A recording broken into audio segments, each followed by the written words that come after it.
Bonjour, l'objectif de cette vidéo est de vous montrer comment on peut intégrer des données dans RPG Explorer.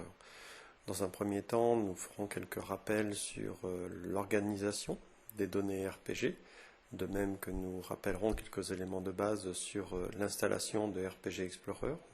Puis nous verrons à travers une vidéo donc un exemple concret d'intégration de données dans RPG Explorer.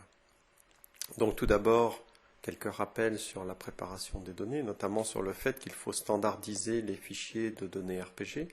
Il faut notamment changer le nom pour les données RPG de 2006 et aussi après 2009.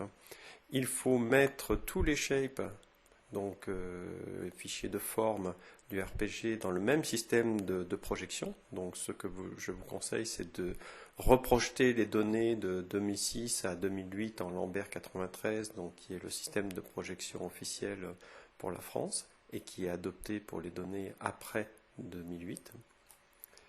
Il faut regrouper les données RPG à intégrer dans des répertoires par département pour faciliter l'intégration des données ensuite dans RPG Explorer. Pour plus d'informations sur ce thème, vous pouvez voir la vidéo spécifique à la préparation des données. Quelques rappels maintenant sur l'installation de RPG Explorer. Tout d'abord, je vous conseille bien entendu d'installer la version la plus récente validée, donc dont l'information est mise sur le site RPG Explorer et que vous pouvez me demander par mail. Je vous rappelle aussi qu'il faut lancer l'outil une première fois après l'installation, le refermer, puis le relancer avant de commencer à intégrer des données dans l'outil, dans la base. Alors pour fermer l'outil, déjà vous avez plusieurs fenêtres de l'outil. Vous avez une fenêtre qui ressemble à une fenêtre DOS et puis une fenêtre un peu plus élaborée. Donc à chaque fois pour la fermer, il faut cliquer sur la croix blanche sur la partie supérieure droite, donc pour les deux types de fenêtres. Alors, malheureusement, il arrive des fois que cette fermeture ne se fasse pas bien, on n'arrive pas à fermer, donc dans ce cas, n'hésitez pas à passer par le gestionnaire des tâches de Windows, donc application, fin de tâche, et de sélectionner donc les applications correspondantes pour fermer l'outil. Donc sur ce thème, vous avez aussi une vidéo donc, que vous pouvez regarder spécifiquement pour préciser certains éléments. En ce qui concerne l'application concrète, donc on va travailler sur 4 ans, la période 2007-2010. Je vous montrerai quelques erreurs classiques à éviter et puis aussi des erreurs qui n'en sont pas, donc il ne faut pas nécessairement s'effrayer quand on a certains messages qui apparaissent. Et je vous montrerai aussi comment on peut intégrer le territoire d'une zone d'étude, donc un shape, dans la base correspondante de RPG Explorer. Pour l'application concrète, nous disposons des données de 4 années, donc 2007-2010. Nous en avons donc 2 années 2007-2008 en Lambert 2. Nous avons converti en Lambert 93. Vous avez là les données natives. Et donc nous avons à côté de ça donc la conversion, mais il n'y a pas les fichiers CSV à ce niveau-là. Ils n'ont pas été transférés lors de la conversion unique du shape. Donc là, on va créer un répertoire qui va permettre d'intégrer l'ensemble des données sur la période 2007-2010. Donc on va intégrer à la fois les données qui étaient déjà en Lambert 93.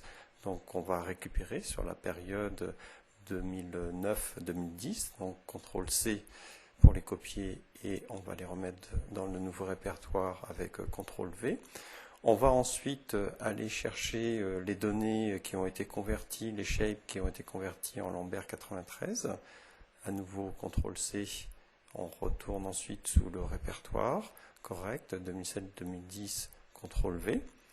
Donc là, on a l'ensemble des shapes, mais il nous manque encore les CSV correspondant aux années 2007-2008 qu'on va chercher dans le répertoire des données natives. Donc CTRL-C, CTRL-V. Et donc, on a maintenant, dans le répertoire 2007-2010, l'intégralité des données avec les noms standardisés et le bon système de projection, à savoir du Lambert 93. À partir de là, on va pouvoir lancer l'outil RPG Explorer. Donc, on va sur le répertoire où il a été installé. On va chercher le fichier exécutable. On le lance. Et comme on a déjà fait un premier lancement, donc ça se lance sans problème, on voit différents cadres donc cliquables qui correspondent à des processus d'intégration, de filiation des îlots, de reconnaissance, d'exportation des données, de typologie et aussi de génération d'assolement de rotation. Donc nous on va aller sur l'intégration des données. Donc au départ on ne voit rien, il n'y a que des cadres vides. On va cliquer sur le menu. Là, on retrouve sur la gauche l'ensemble des menus qu'on avait sous menu graphique et surtout là, on voit que la base est bien connectée. On a bien une coche sur Postgre. Donc, sinon, il aurait fallu, s'il n'y avait pas cette coche, cliquer sur reconnecter au serveur. Donc, on a parfois des problèmes d'affichage. Donc, il faut descendre avec l'ascenseur là et on va créer en fait, puisqu'il n'y a pas encore de dossier créé, on va créer un premier dossier qui correspond aux données de notre département 85. Donc on prend des titres les plus courts, sans majuscules, sans accent, pour qu'il n'y ait pas de problème à ce niveau-là.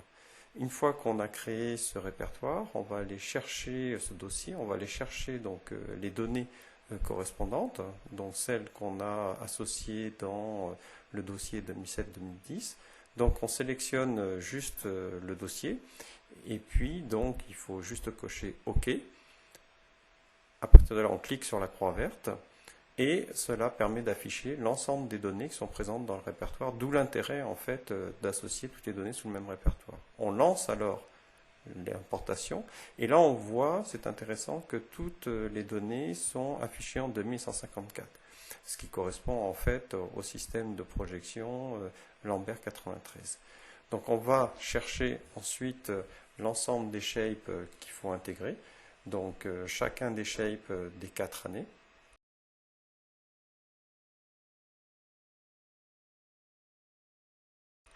2007, 2008, 2009, 2010. Donc à chaque fois, il faut faire simplement add file.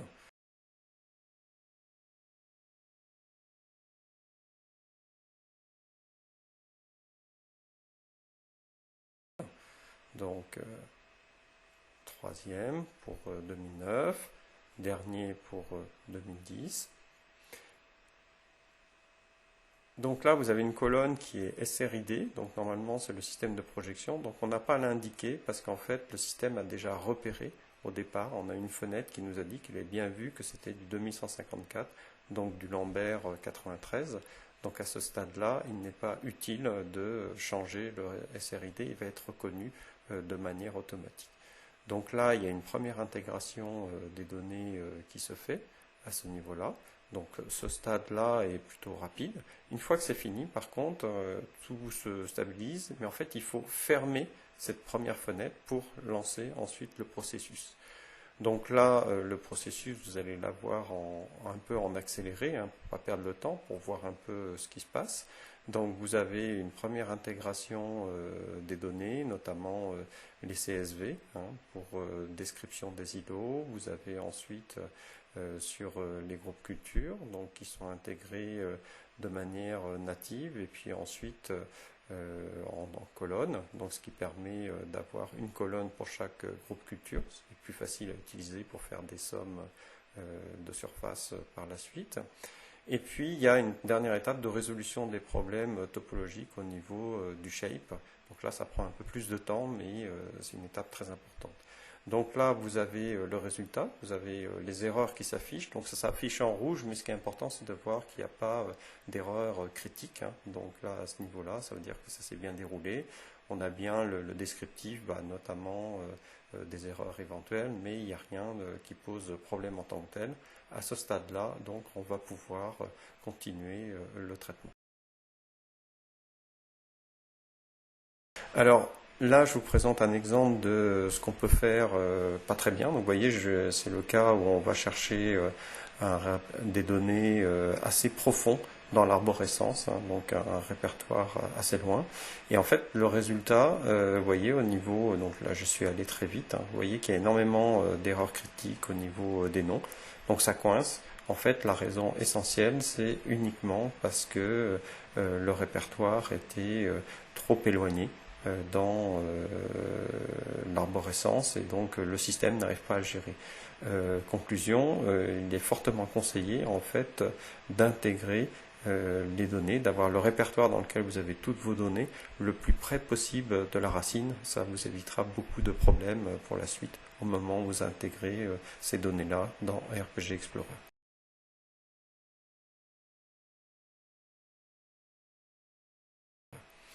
Alors, vous avez aussi un autre exemple à ce niveau-là où vous avez, lors du lancement de RPG Explorer, vous pouvez avoir un message d'erreur donc qui peut faire peur. Ne vous inquiétez pas, dans ce cas-là, ce qu'il faut simplement vérifier, c'est que RPG Explorer a bien fait la connexion à la base PostgreSQL. Donc ce que vous voyez dans ce cas-là, ça c'est bien fait, donc pas de difficulté. Si jamais effectivement la connexion ne s'était pas faite, vous avez simplement appuyé sur le bouton pour assurer cette connexion-là. Et à ce moment-là, le logiciel fonctionnera tout à fait correctement.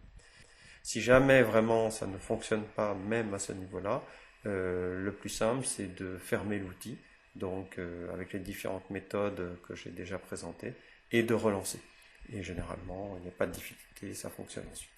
Bien, on part donc maintenant sur l'application concrète, dernière étape, intégration d'un territoire d'études. On va partir à ce niveau-là en fait de la fenêtre graphique et on va cliquer sur exportation des données. On peut atteindre l'exportation des données par le menu textuel, hein, donc exportation des données, c'est juste pour vous montrer comment on navigue. On remet donc le menu pour vérifier au passage qu'on est bien connecté à Postgre. On regarde les différents dossiers, donc on a les données ASP, les territoires, pour l'instant il n'y en a aucun, travail, il y a juste les statistiques d'intégration qu'on a fait tout à l'heure. Donc sur territoire, là où on veut intégrer des données, il faut cliquer donc territoire pour rendre active l'importation de Shape. On clique sur Shape, Add File, on a la même interface que pour les données RPG. On va chercher donc le répertoire où est localisé le territoire, donc toujours très proche de la racine pour éviter des problèmes d'intégration. On ouvre et là, petite différence, on n'a pas eu la fenêtre d'accueil qui nous disait qu'on était en 2154, donc Lambert 93, donc il faut qu'on le mette avant d'importer. L'importation se fait très vite, c'est un tout petit fichier. On ferme et donc on voit que le shape a été intégré. Voilà, si on clique dessus, on voit les informations, notamment ID sol, où on a 4 types de sol. Alors on peut regarder sur un SIG, donc l'allure du shape. Donc on est en face du shape de la zone du vivier, donc au niveau de la plaine de Niort. Et effectivement, on a donc 4 couleurs qui correspondent aux 4 types de sol à partir desquels on pourra faire des calculs d'assolement, de séquences de culture, d'assolement de rotation pour chacun de ces types de sols par la suite.